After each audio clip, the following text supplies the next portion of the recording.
Quero saber quem teve essa ideia doida. Faz o seguinte, fica de pé.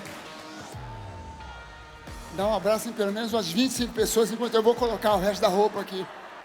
Amém. Gente, primeira coisa obrigado. Primeira coisa, eu quero agradecer a presença de cada um de vocês aqui. A gente faz todo esse movimento, é claro, para a honra e glória do nosso Senhor Jesus, mas a gente faz no natural para vocês.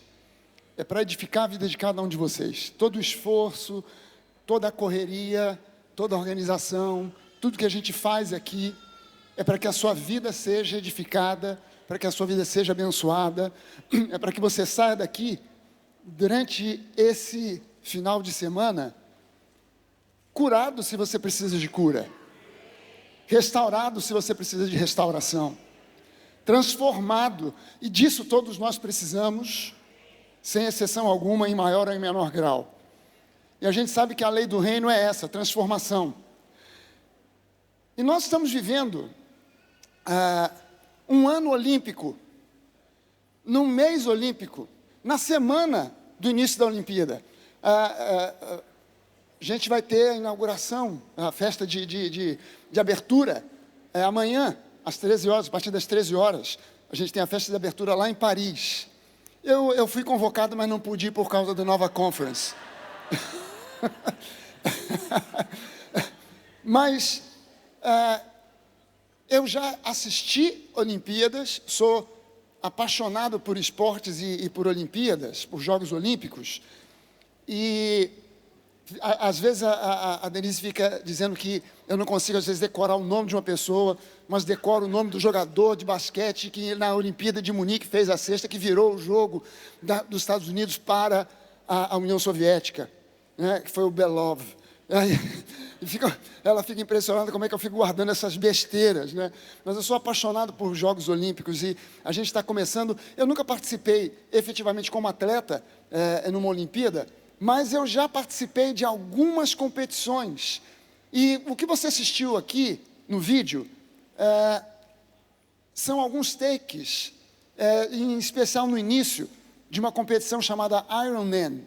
O que é o Ironman? O Ironman é uma competição que envolve 3,8 km de natação, 180 km de bicicleta, e depois você corre uma maratona, 42 quilômetros.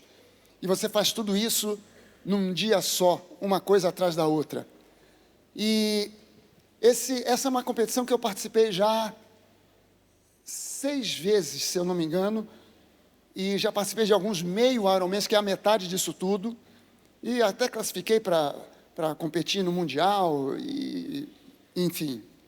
Mas eu acho que a competição do Ironman, ela é, na verdade, uma grande parábola sobre a vida cristã e sobre a vida de um modo geral.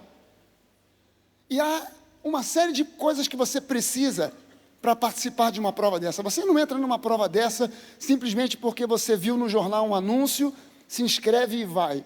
Você se prepara durante um bom tempo, durante, no mínimo, para você fazer uma participação com uma certa relevância e significância, você precisa se preparar por pelo menos um ano.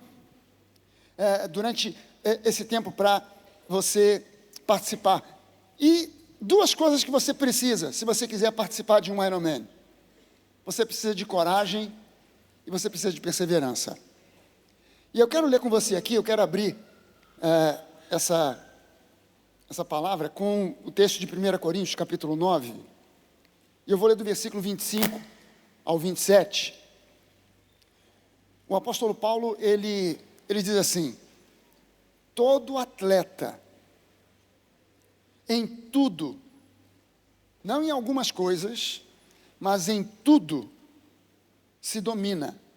Eu quero que você lembre que ele está trazendo aqui para nós uma ilustração uma parábola para relacionar o que acontece com o atleta e com aquilo que nós precisamos experimentar como cristãos na nossa vida do dia a dia. E ele diz: todo atleta em tudo se domina. Os atletas, para alcançar uma coroa corruptível. Nós, porém, a incorruptível. Assim corro também eu, não sem meta. Assim luto, não como desferindo golpes no ar, mas esmurro o meu próprio corpo e o reduzo à escravidão. E Paulo usa aqui termos que é óbvio. Paulo não se trancava num quarto e começava a se esmurrar. Paulo está falando aqui da disciplina. Paulo está falando aqui de um domínio de si mesmo para completar uma carreira. Ele diz: eu esmurro meu próprio corpo e o reduzo à escravidão, para que, tendo pregado a outros, não venha eu mesmo a ser desqualificado. Os momentos de dificuldade aparecem na vida de todos nós aqui. Algumas coisas que eu aprendi com o esporte, que eu creio que sejam necessárias trazer para a vida, se a gente quiser completar essa proposta que está diante de nós, eu trouxe aqui em forma de alguns pontos. Não são muitos, são 27, mas a gente consegue chegar ao final. Não, brincadeira, não é tudo isso, são 5 só. Aliás, eu estou diante aqui do pastor Mark Hodgetts, que foi meu professor na escola bíblica, e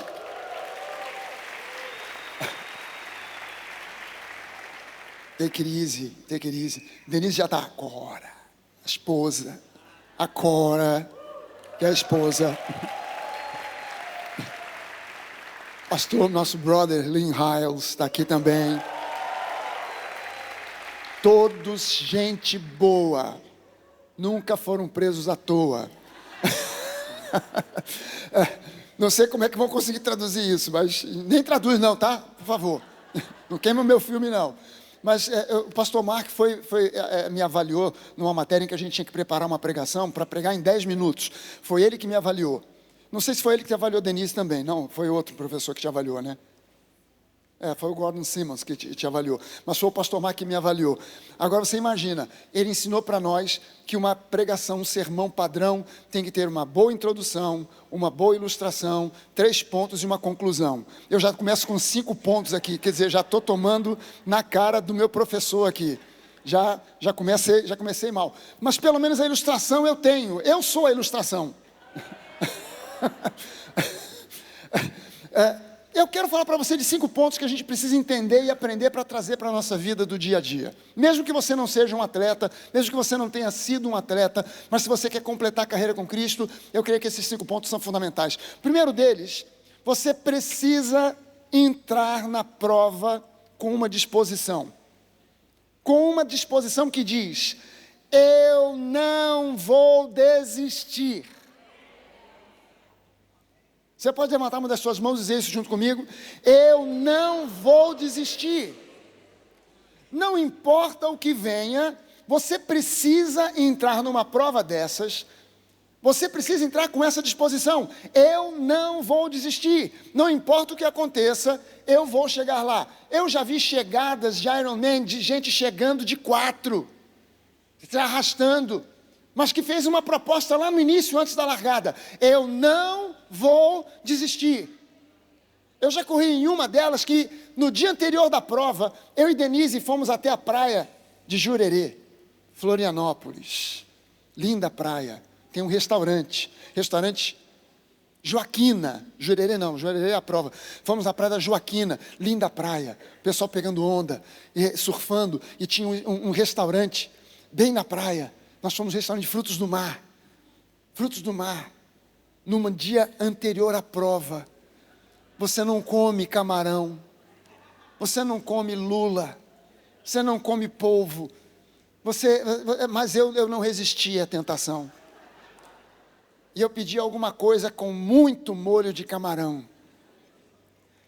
E no dia seguinte, aleluia, eu estava bem, eu acordei bem, Eu peguei todo o meu material, fui para o ponto de largada, vesti aquela roupa de borracha, e quando eu vesti a roupa de borracha, eu comecei a sentir que havia uma glória dentro de mim. Eu fiz os 3,8 km de natação, saí de dentro da água para correr na direção da bicicleta, e na corrida eu senti que aquela glória estava se manifestando cada vez com mais intensidade. Mas eu resisti bravamente, irmãos. Eu resisti. Eu completei os 180 quilômetros de bicicleta com aquela glória falando comigo. E quando eu entreguei a bicicleta, a glória se manifestou.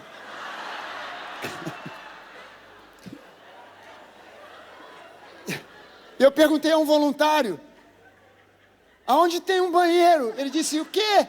Eu falei, um banheiro. Ele, não sei. Eu falei, desgraçado, voluntário, o que está fazendo aqui? Para que veio? Não sabe o que está fazendo. Mas eu encontrei um bom matagal.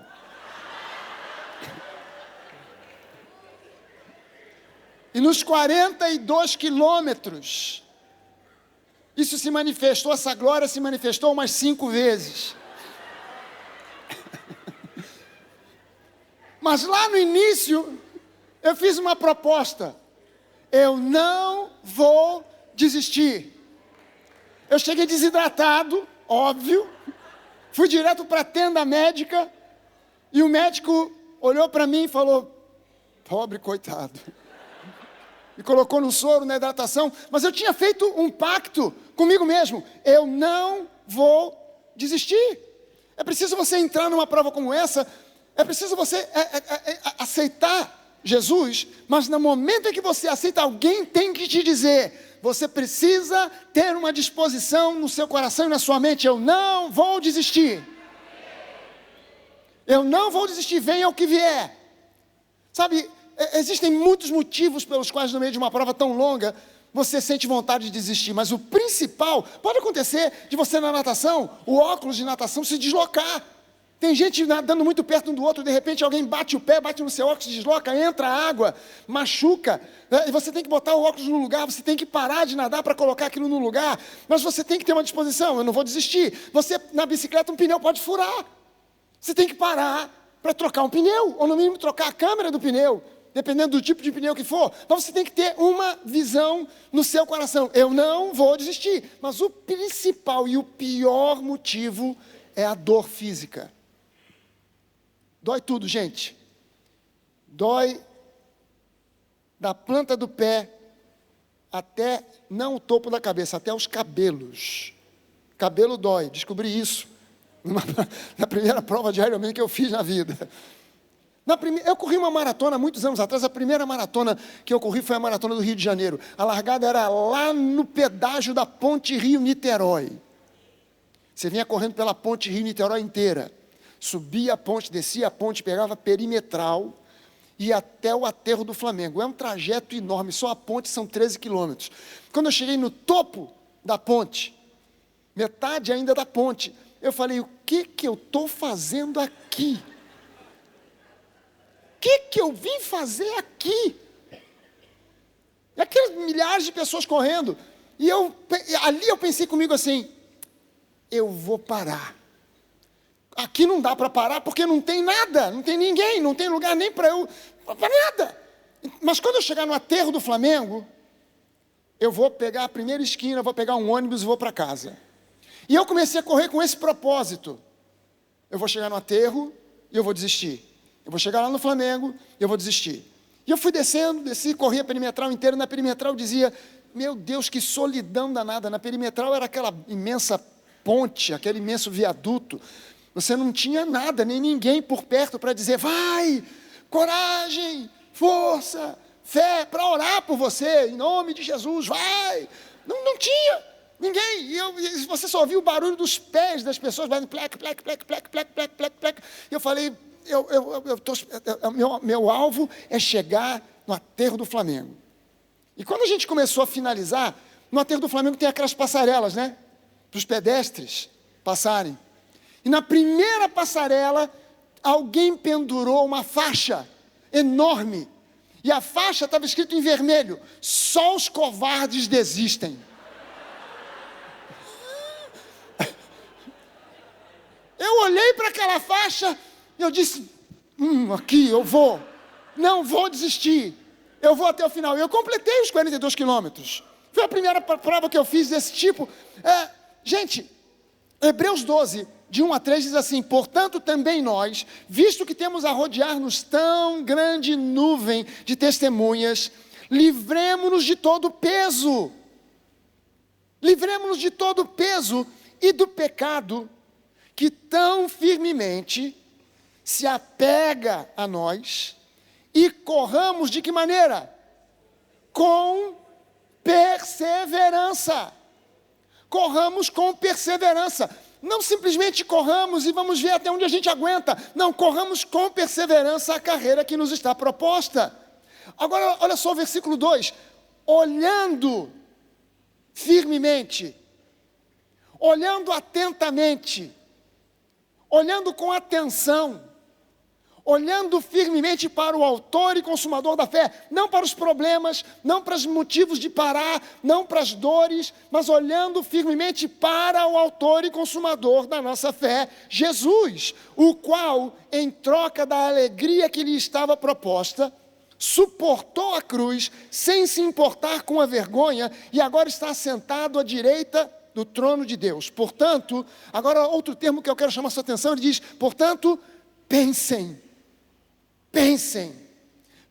ocupem a sua mente, coloquem um propósito na sua mente, coloquem a palavra na sua mente, pensem naquele que suportou tamanha oposição dos pecadores contra si mesmo, para que vocês não se cansem, nem desanimem. Meu irmão, eu vou te fazer agora um profeta. Você vai dar uma cotovelada no fígado da pessoa que está do seu lado e vai dizer para ela: não desanime.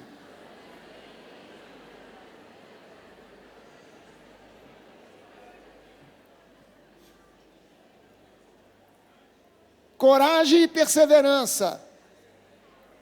Tenha coragem. Persevere. Segunda coisa, numa prova longa, eu preciso me alimentar durante a prova. É preciso se alimentar durante a prova. Quanto mais longa uma prova esportiva é, maior é a importância de uma estratégia de alimentação. Sabe, para correr 100 metros rasos, eu não paro no meio de uma corrida de 100 metros rasos. Você já imaginou? Usain Bolt, aos 50 metros, pronto para bater o recorde mundial, ele para e diz: me dá uma Coca-Cola e um croissant.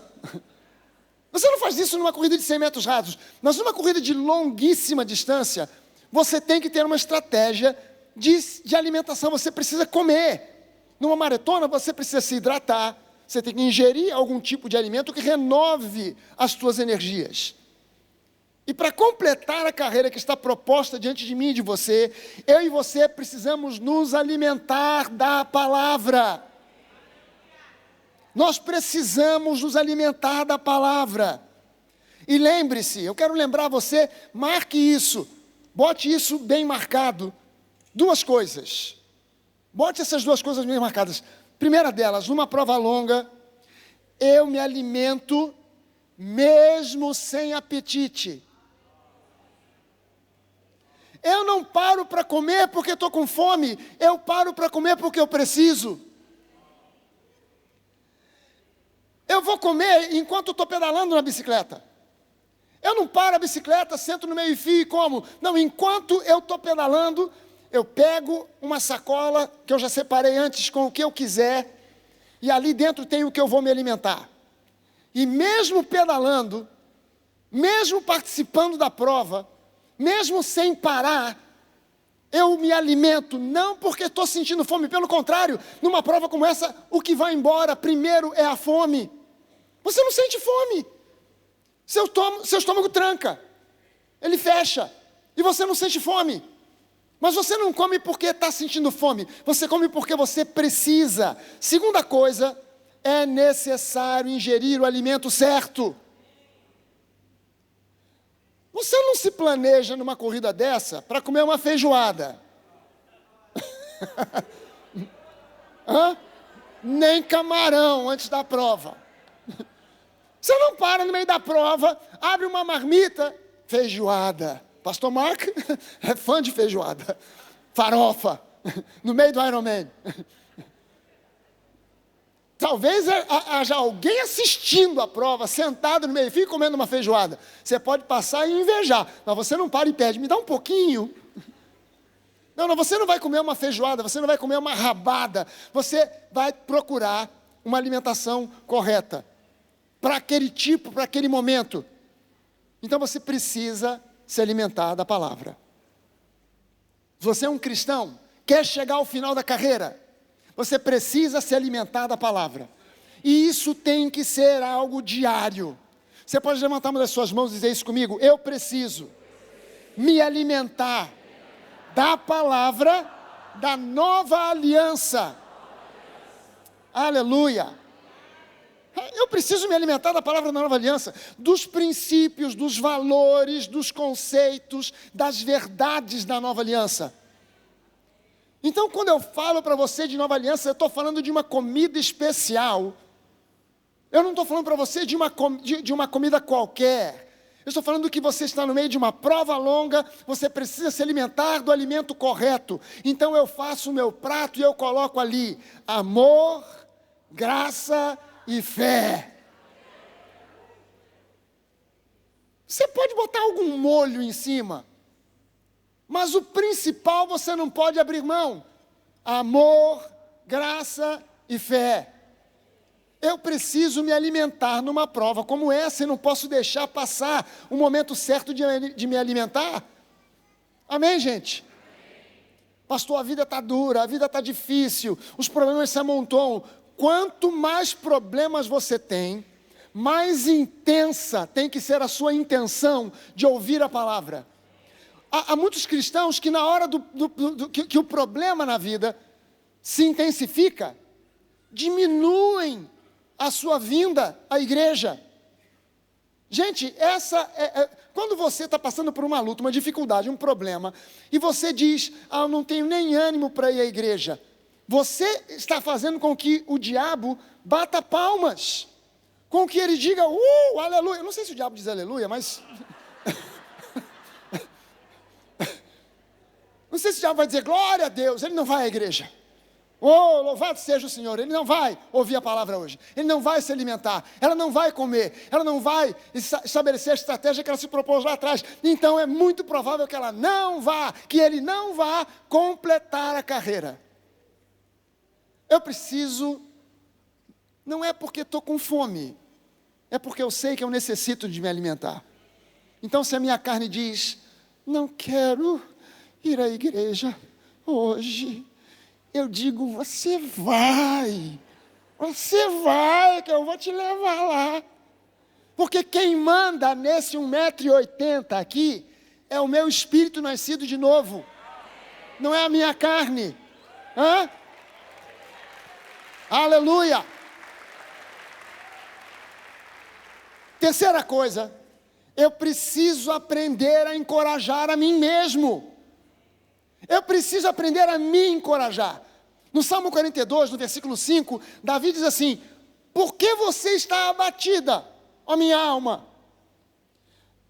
A gente poderia mudar essa frase e dizer assim, por que vocês estão assim, tão para baixo, meus sentimentos? Por que vocês estão desse jeito? Down, down, down, no high society. Down, down, down. Por que vocês estão tão down, down, down? Por que vocês estão tão para baixo? É uma pergunta de Davi falando com o seu espírito. Por que você está, ou melhor, com a sua alma? Por que você está abatida, ó minha alma? Por que vocês estão tão para baixo, meus sentimentos? Por que se perturba dentro de mim? Eu poderia dar a resposta para Davi. Davi, a resposta é simples. A nossa alma se perturba dentro de nós quando nós colocamos mais atenção no que se vê do que naquilo que se crê. Eu preciso pôr atenção naquilo que eu creio, porque se eu ficar com atenção somente naquilo que eu vejo, às vezes eu vejo coisas boas, às vezes eu vejo desgraças, às vezes eu vejo progresso, às vezes eu vejo tristeza, às vezes eu preciso colocar a minha visão, a visão do meu espírito naquilo que eu creio, e não simplesmente naquilo que eu vejo, muito menos naquilo que eu sinto, mas naquilo que eu creio. E ele termina essa passagem do versículo 5 dizendo: espere o quê? Que as circunstâncias melhorem, que o dólar baixe para poder viajar, que o real melhore. Não, espere em Deus, pois ainda o louvarei a Ele, o meu auxílio e Deus meu. Você pode levantar uma das suas mãos e dizer isso: Deus é o meu auxílio, Ele é o meu socorro, o Espírito Santo é o meu ajudador, o Senhor é o meu pastor, Ele cuida de mim, e não permitirá que nada, absolutamente nada, nada vezes nada, me falte. Aleluia!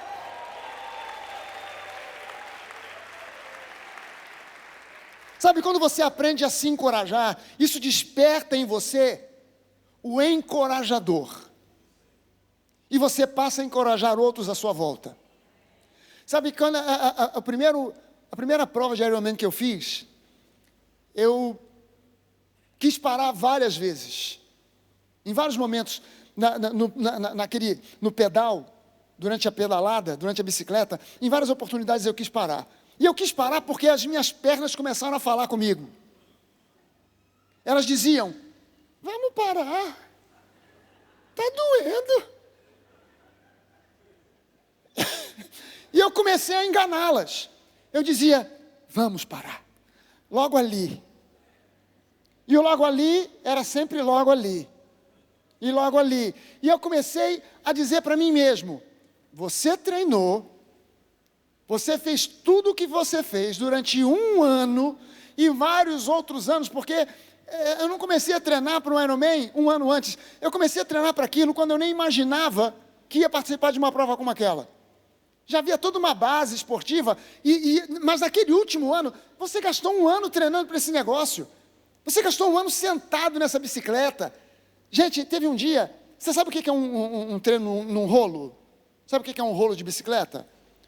Um rolo de bicicleta é um aparelho que você encaixa a roda traseira da sua bicicleta, tem uma resistência, e você pedala feito um hamster, parado no lugar.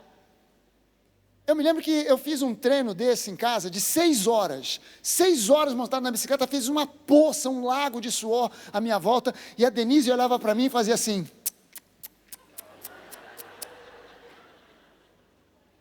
E eu sofrendo ali em cima daquele negócio, parado, olhando para a televisão, para ver se o psicológico aguentava.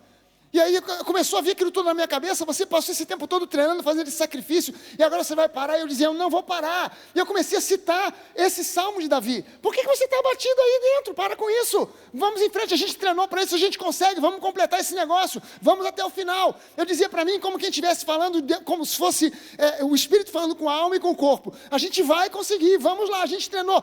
E Deus, parece que quando eu começava a me encorajar, parecia que lá de cima Deus fazia assim: é isso aí, agora você vai lá, agora você vai chegar. E conforme, quando chegou na hora da corrida, o princípio foi sofrido, mas houve um momento que eu comecei a passar gente, e por cada um que eu passava eu dizia: não desiste, vamos lá, força, vamos embora. Eu parei de me encorajar, comecei a encorajar outros, mas eu comecei encorajando a mim mesmo. Mas quando você se treina a se encorajar e a dizer: não vou desistir, vamos lá, Deus está contigo, o Espírito Santo é teu ajudador, vamos em frente, você consegue, Deus vai te conduzir, Deus vai te fortalecer, suas forças vão ser renovadas. Daqui a pouco você encontra alguém que está numa situação que você nem imaginava que era tão ruim quanto a sua, e você agora pode dizer para essa pessoa: não desista, vamos juntos, eu vou contigo, eu estou orando por você, tem uma igreja orando por você, vamos juntos, vamos lá, não para, não desista, você vai conseguir.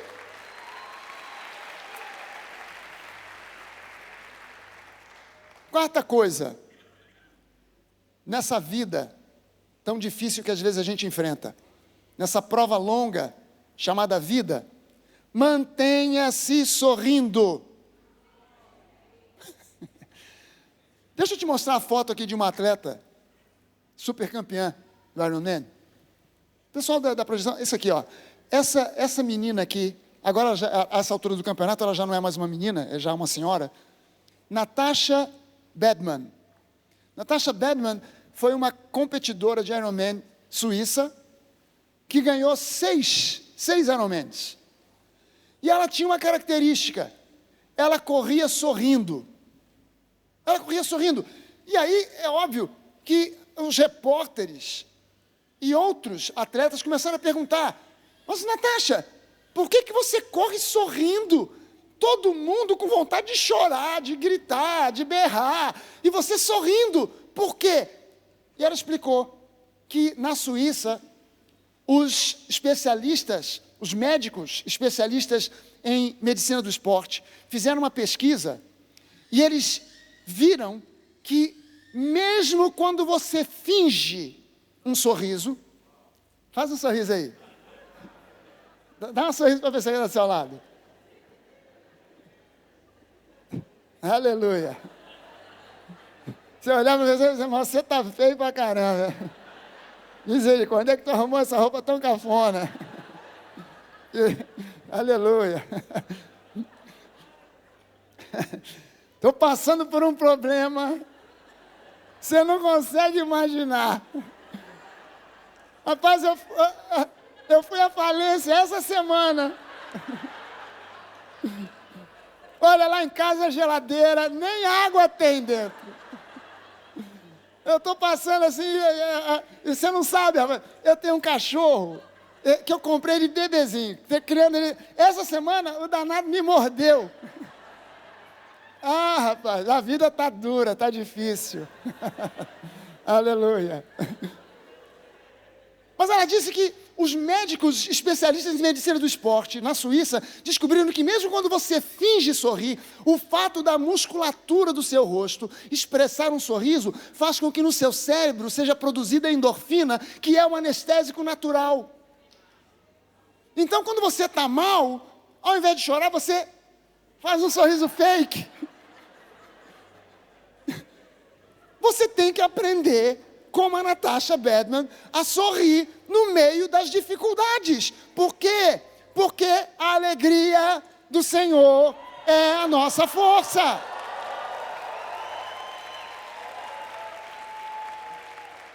Eu não estou sorrindo na dificuldade porque eu sou maluco, eu sou crazy.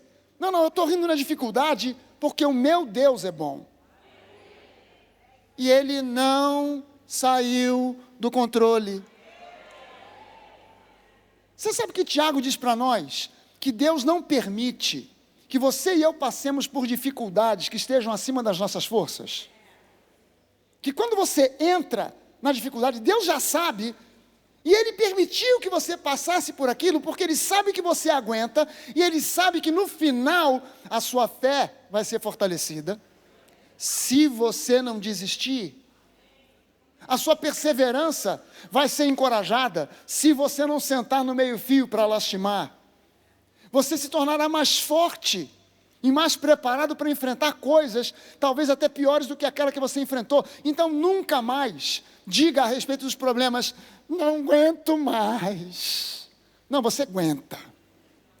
Você não sabe que aguenta. Sabe por quê? Você aguenta porque você não entra num problema para lutar com as suas próprias forças. Você, quando entra no problema, você tem que descansar e confiar que aquele que é maior está em você e que o mundo não vai prevalecer. O diabo pode ter aprontado um cenário terrível diante de você. Deus é maior, Deus é mais poderoso e Ele está do seu lado. Deus está do seu lado. Ele é por você, Ele não é contra você. Pastor, mas é porque eu acho que eu não orei o suficiente. É pela graça. Ah, mas eu acho que não, faltou jejuar. É pela graça. É pela graça. Meu irmão, coma a comida certa. então, por favor, não faça jejum. Bom, faça o que você quiser, isso aí é problema seu. Neemias 8, de 9 a 12, diz lá: Neemias, que era o governador, e Esdras, o sacerdote e escriba, e os levitas que ensinavam o povo, disseram a todos: este é dia consagrado ao Senhor nosso Deus, e por isso vocês não devem prantear nem chorar, porque todo o povo chorava, ouvindo as palavras da lei. É isso que a lei provoca. A lei provoca tristeza, choro, gemido, porque a lei vai fazer você chegar a uma conclusão: eu não consigo.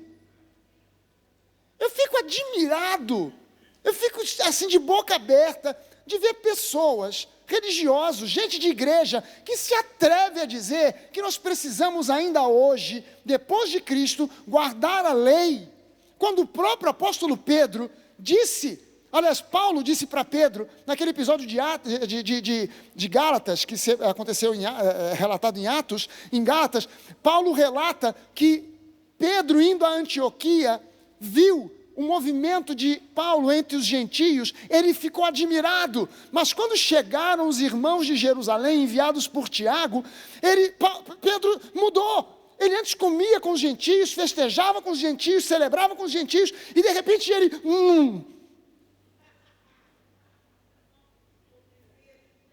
E Paulo disse: Pedro, você está sendo hipócrita, você está sendo hipócrita, você está fazendo tipo, porque enquanto, e a Bíblia diz que Paulo falou isso na frente de todos. Paulo não chamou Pedro num canto e disse: Pedro, olha aqui, vou te falar. Não, ele falou na frente de todo mundo: você está sendo hipócrita, e entregou Pedro, porque quando os irmãos de Jerusalém não estavam aqui, você sentou com os gentios e comeu presunto.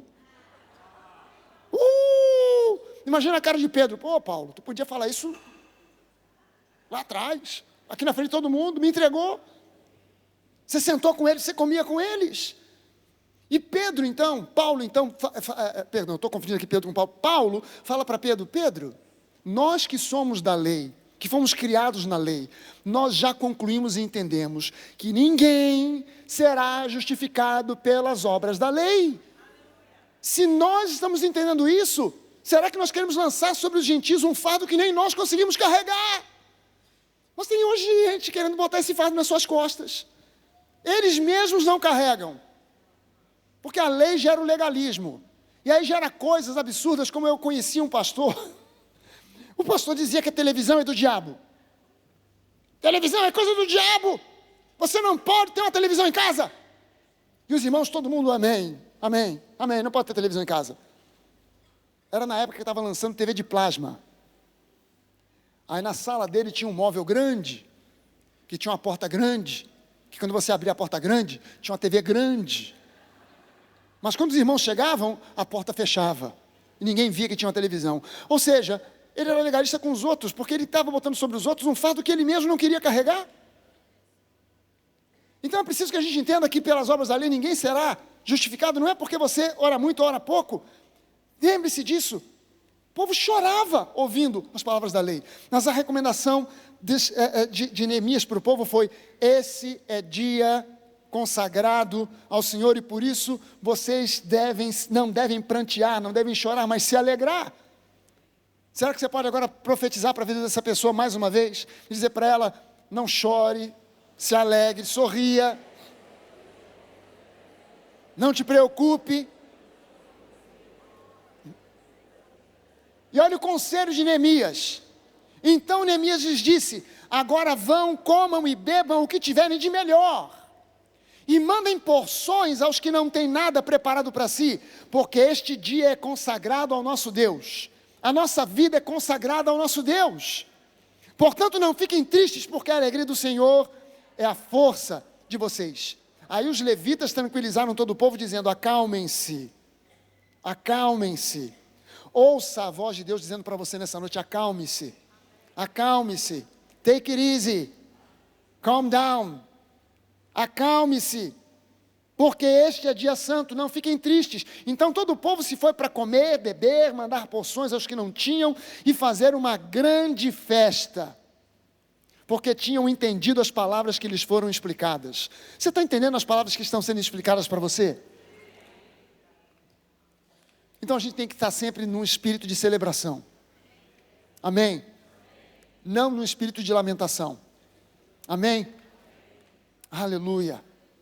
Na última das 3 festas judaicas, gente, que é a festa dos tabernáculos, havia uma ordem de Deus para o povo. E a ordem era: alegrem-se. Deuteronômio 16:13 diz assim: a festa dos tabernáculos deve ser celebrada durante 7 dias, depois que tiverem recolhido o produto da eira e do lagar. Alegrem-se nessa festa, vocês, os seus filhos, as suas filhas, os seus escravos, as suas escravas, os levitas, os estrangeiros, os órfãos, as viúvas que moram nas cidades de vocês. Ou seja, alegrem-se. E essa ordem se repete no Novo Testamento. Paulo, escrevendo aos Filipenses, no capítulo 4, no versículo 4, ele diz: alegrem-se sempre no Senhor. Outra vez lhes digo, alegrem-se. Quinta coisa, cruzar a linha de chegada, gente, vai te dar um prazer indescritível. Cruzar a linha de chegada vai te dar um prazer indescritível. Sabe, cruzar o portal de chegada, receber a medalha de finisher, ou seja, aquele que terminou a prova, aquela medalha que atesta a sua vitória sobre a dor, sobre as distâncias, as dificuldades, os imprevistos, é uma sensação fora do comum. Nesse primeiro que eu citei para você, esse primeiro Ironman que eu corri, quando eu estava chegando, na hora eu não entendi como aquilo era feito. Depois eu fiquei pensando, imaginando como é que eles fizeram aquilo. Devia haver alguém bem distante do portal de chegada, mais ou menos parecido com esse que você passou aqui, ali na entrada, né? Todo mundo viu aí o portal, né? Era um portal parecido com aquele, mas lá talvez na entrada na cancela, na entrada dos carros, provavelmente tinha alguém que via você chegando e dizia: olha, quem está chegando aí é o número 180. E aí o cara consulta na lista e vê lá, é o Maurício Fragali. E quando eu estava chegando, de repente, eu escutei a voz do locutor, tinha um locutor, e o locutor falou em alto e bom som, com uma música tocando no fundo, uma música empolgante tocando no fundo, e ele disse: aí vem ele, Maurício Fragali, do Brasil! Tá, tá, tá, tá, tá, tá, tá, tá, tá. Rapaz, aquilo me deu um gás. Eu estufei o peito, eu corri como se eu tivesse sido o vencedor da prova. Eu passei por ali, naquele portal, celebrando. Veio uma pessoa, botou uma medalha no meu pescoço. Eu falei: Jesus amado, aleluia. Eu fiquei imaginando, como é que deve ser a chegada de um santo, de um filho amado, quando chega nos portais do céu, e Deus olha para você. Não precisa um anjo, um arcanjo, o próprio Deus diz para você: bem-vindo, meu filho amado, bom e fiel servo, entra no gozo do teu Pai. Eu fico imaginando uma cena como essa, porque uma vitória, ou cruzar a linha de chegada de um Ironman, não é nada perto disso.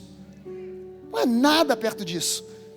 Mas você sabe que a Bíblia diz que, lá em Hebreus, que há uma multidão torcendo por nós aqui. Gente que partiu na nossa frente. Gente que foi antes de nós. Que já está experimentando a presença de Deus. E que olha para nós.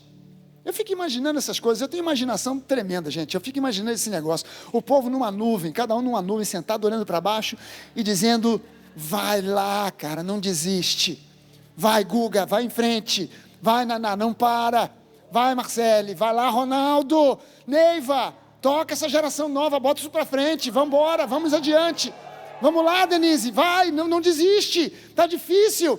Cora Rodgers, come on, let's go ahead, come on, Pastor Mark, let's go, go. Come on, Lee Hiles, don't quit. Vamos lá, Mauricinho, vamos lá, Melina. Vamos nessa, vamos todos, vamos adiante, não pare. Eu fico imaginando o pessoal torcendo por nós. Eles já cruzaram a linha de chegada. Eles já foram medalhados. Eles já receberam o prêmio da vida eterna.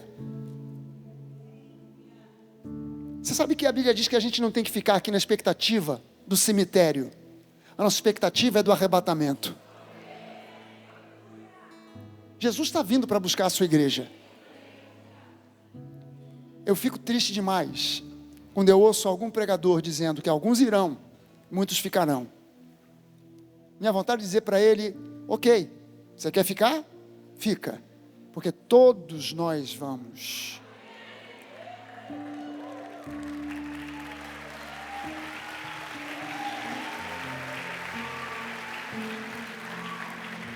Eu torço e oro para que Deus deixe essa meia dúzia de desanimados ficarem. Lembre-se que para chegar à vitória final, foi necessário coragem, foi necessário perseverança, para completar e ser vitorioso sobre cada etapa, cada empecilho, cada dificuldade que se apresenta a cada momento. Eu quero ler para você aqui alguns versículos que falam exatamente dessa disposição que tem que haver no nosso coração. Gálatas 5:1 diz assim: para a liberdade foi que Cristo nos libertou. Por isso permaneçam firmes. Permaneçam firmes, ou seja, perseverem e não se submetam de novo a jugo de escravidão. Filipenses 4:1. Portanto, meus amados irmãos, de quem tenho muita saudade, vocês que são a minha alegria e coroa, sim, meus amados, permaneçam deste modo, firmes no Senhor. Efésios 6:13-14 diz: por isso, peguem toda a armadura de Deus, para que vocês possam resistir no dia mau, e depois de terem vencido tudo, permanecer inabaláveis. Portanto, fiquem firmes, cingindo-se com a verdade e vestindo a couraça da justiça. Deixa eu concluir aqui com uma pergunta: por que eu devo cultivar coragem? Por que perseverar e me manter firme? Por que isso? E a resposta está em 1 Coríntios 15:57. 1 Coríntios 15:57 diz: graças a Deus que nos dá a vitória. Graças a Deus que nos dá a vitória por meio de nosso Senhor Jesus Cristo. E no versículo 58 ele diz: portanto, meus amados irmãos, sejam firmes, inabaláveis e sempre abundantes na obra do Senhor, sabendo que no Senhor o trabalho de vocês, a perseverança de vocês, a coragem de vocês, nada disso é vão. Aleluia, aleluia. Lembre-se que numa prova de longa distância o mais importante é o desafio de completar a carreira.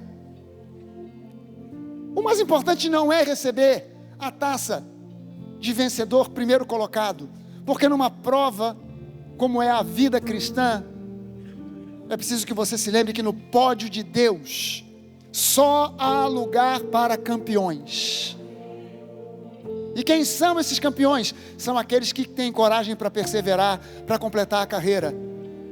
Você não vai ficar com medalha de prata, você não vai ficar com medalha de bronze, você não vai ficar com uma medalha de lata. Você só tem uma medalha para receber, e a medalha de ouro não importa se você foi o primeiro ou o último, porque para Deus não há acepção de pessoas. E você já é visto por Ele como um vencedor e mais que vencedor. Vamos ficar de pé.